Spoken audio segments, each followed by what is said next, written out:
नमस्कार दोस्तों, मेरा नाम डॉक्टर शिल्पी गुप्ता है। Thanks for your love and support. दोस्तों, आज के इस वीडियो में मैं ग्रेटर ट्रोकेंटर फ्रैक्चर की पोस्ट सर्जरी कौन कौन सी एक्सरसाइजेज हैं वो आपके साथ डिमॉन्स्ट्रेट करने वाली हूँ कि कौन कौन सी एक्सरसाइज हैं जो कि पेशेंट को हिप के साथ नी की स्ट्रेंथनिंग के लिए करानी है। साथ में इस वीडियो में मैं डिटेल में बताऊंगी कि गेट ट्रेनिंग ऐसे पेशेंट्स को जो कि व्हीलचेयर पे हैं और बेड पे हैं तो उनको व्हीलचेयर पे और गेट ट्रेनिंग किस तरीके से कराना है। तो सबसे पहला चीज़ कि आप देख पा रहे होंगे कि इनके लेफ़्ट हिप की सर्जरी हुई है, तो हमें सबसे पहला कि एंकल टो मूवमेंट कराना है, मीन्स पंजे को चलाना है। ठीक है, तो अब अभी आपको कोई दिक्कत नहीं है। जब भी आप एक्सरसाइज स्टार्ट करें तो पेशेंट को कंफर्टेबल पोजीशन में होना चाहिए। ड्यूरिंग एक्सरसाइज पेशेंट आपके कमांड्स को फॉलो कर पाए और वो एक्टिव होना चाहिए। तो जैसे कि आप देख पा रहे हैं, सबसे पहले क्या करना है, पंजे को अपनी तरफ खिंचाव देना है। ठीक है, और इस तरीके से खिंचाव देकर फिर काउंट करना, गिनती गिननी है 10 तक। ठीक है, 1 से लेकर 10 तक, फिर पंजे को धीरे धीरे छोड़ना है। इसी तरीके से हमें 1 से 10 रिपीटेशन के साथ 1 से 10 गिनती के साथ पंजे को खींचना है और फिर छोड़ देना है। ये हमारा फर्स्ट एक्सरसाइज है। ठीक है, सेकेंड एक्सरसाइज में क्या करना है, दोनों पंजे को मिलाते हुए क्लॉकवाइज इस तरीके से गोला बनाना है एंड देन एंटी क्लॉकवाइज उल्टे डायरेक्शन में हमें इस तरीके से गोला बनाना है। ठीक है, करिए, पंजे को घुमाइए साथ में, सेकेंड इस तरीके से सीधे एंड देन रोटेट करते हुए अपोजिट डायरेक्शन में इस तरीके से करना है। ठीक है, ये हमारा सेकंड एक्सरसाइज है। ठीक है, थर्ड एक्सरसाइज में हमें क्या करना है, SLR करना है, जिसे हम लोग स्ट्रेट लेग रेजिंग कहते हैं। इसमें क्या है कि 35 डिग्री पेशेंट को कंफर्टेबली पैर को उठाने की कोशिश करिए। पहले मैं सपोर्टेड बता रही हूँ, अगर पेशेंट कंफर्टेबल हो देन ठीक है।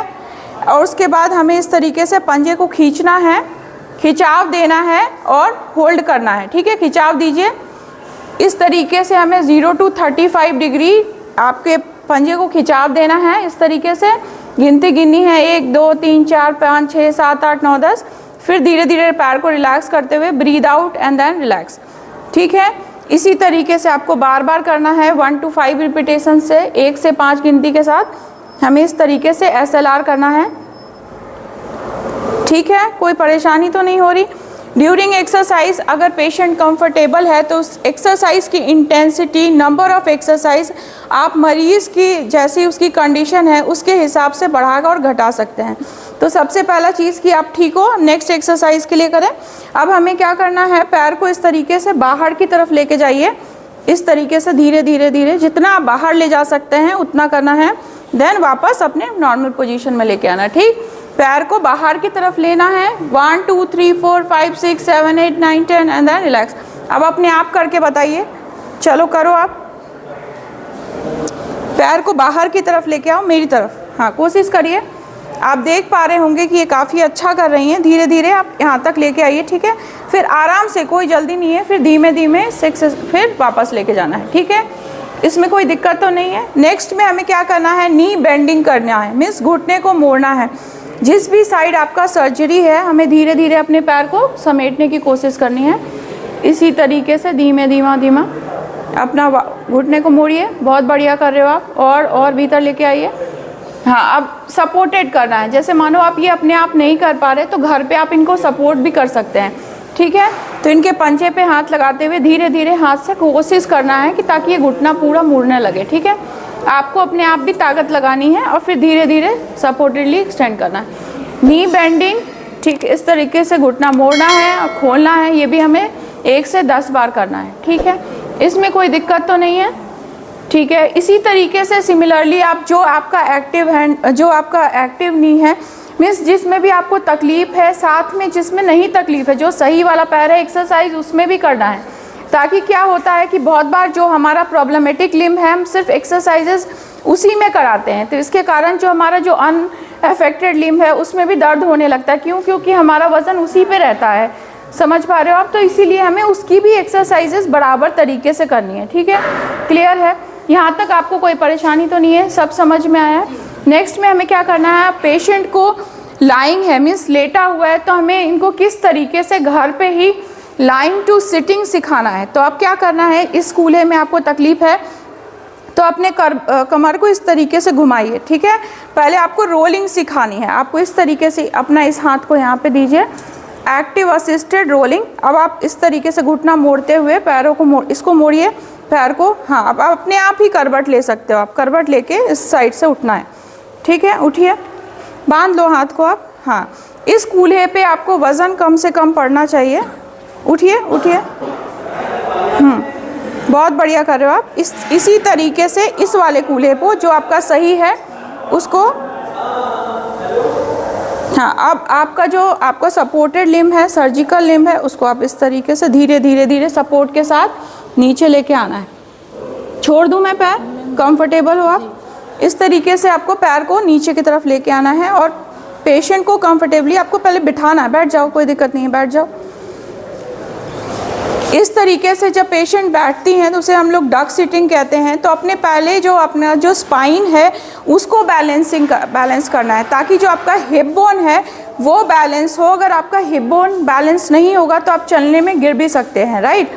तो सबसे पहले जब भी आप लेटा के पेशेंट को बिठाएं, और बीपी भी मैनेज होता है तो आप लेटा के जब उठाएं तो चक्कर ना आ रहा हो, पेशेंट कंफर्टेबल हो, उनको पानी तो नहीं चाहिए, देन हमें एक्सरसाइज नेक्स्ट के लिए जाना है, ठीक है। इसके साथ आप व्हील चेयर जैसे ट्रांसफ़र करते हैं तो सबसे पहले कि व्हील चेयर को लॉक करिए, ठीक है। उसके बाद जो आपका एक्टिव लिम्ब है, जो सही वाला पैर है, उसको आगे बढ़ाइए, साथ में सपोर्टेड लिम्ब है उसको बढ़ाना है, ठीक है। अभी मैं वॉकिंग इनको सिखा रही हूँ। तो अब क्या करना है आपको, पहले कोई दिक्कत तो नहीं है। हाँ, अब क्या है, सबसे पहले आपको इस तरीके से अपने वॉकर को सपोर्ट में लेना है, कॉन्फिडेंस में लेना है। देन आपका जो सही वाला पैर है उसको रखना है, और साथ में जो आपका अनअफेक्टेड लिम्ब है उसको बाद में रखना है। मीन्स वज़न जो आपका सही पैर है उस पर रखना है, ठीक है। सही वाले पैर पे वज़न रखिए, बहुत बढ़िया। सीधी हो जाइए। हाँ, इस तरीके से पेशेंट को सीधा, जैसे कि मैंने आपको बताया कि इतने टाइम बेड रिडन होने के बाद अभी ये गेट ट्रेनिंग कर रही हैं, तो अगर आपका पेशेंट कंफर्टेबल नहीं है या फिर चक्कर आ रहा है तो आप उनको बिठा भी सकते हो। नेक्स्ट 2 आवर आप उनको एक्सरसाइज के लिए ट्रेन कर सकते हैं, लेकिन ये कंफर्टेबल हैं तो मैं इनको गेट ट्रेनिंग बता रही हूँ कि हमें किस तरीके से चलाना है, ठीक है। तो अब क्या करना है आपको, सबसे पहले वॉकर को बढ़ाना है, बहुत बढ़िया। अब सही वाले पैर को बढ़ाइए, बहुत बढ़िया। उसके बाद जो सर्जिकल लिम्ब है जिसमें ऑपरेशन हुआ है कूल्हे में, वो वाले को बढ़ाना है, ठीक है। बहुत छोटा छोटा कदम लीजिए, बहुत लंबा नहीं चलना है ताकि आप थक ना जाओ। थोड़ा कदम लीजिए, फिर बैठ के फिर 2-3 घंटे के बाद फिर आपको कॉन्फिडेंस आए, फिर 2-3 कदम लेना है, ठीक है। नेक्स्ट फिर वॉकर, हाँ, वॉकर बढ़ाइए। फर्स्ट वॉकर, देन हमारा सही वाला पैर, देन जो ऑपरेशन हुआ है वो वाला पैर, ठीक है। इस तरीके से अगर आप दिमाग में रख के चलेंगे तो आपका जो चाल है, जो आपकी वॉक है, वो बहुत इजी हो जाएगी और आपको बिना किसी की सहायता से आप चल पाएंगे और अपनी डे टू डे एक्टिविटी कर पाएंगे। तो आई होप आप समझ पाए होंगे दोस्तों कि कौन कौन सी बेसिक एक्सरसाइजेज हैं जिनको आप फॉलो अप करके काफ़ी लंबे सर्जरी के बाद भी गेट ट्रेनिंग कैसे कर सकते हैं। अगर मेरी चैनल आपको पसंद आती है तो प्लीज़ उसे लाइक, कमेंट, शेयर और सब्सक्राइब कीजिए। साथ ही नोटिफिकेशन बेल आइकन को क्लिक कीजिए ताकि आने वाली सारी वीडियोस की नोटिफिकेशन आपको टाइमली मिल सके। ऐसे पेशेंट के साथ हमें एक्टिवली बहुत काम करने की ज़रूरत होती है, जो कि उनके अंदर कॉन्फिडेंस बूस्ट करना है ताकि वो अपनी रोज़ की ज़िंदगी में जो रोज़ की एक्टिविटी है उसको कंप्लीट कर पाएँ। Thank you.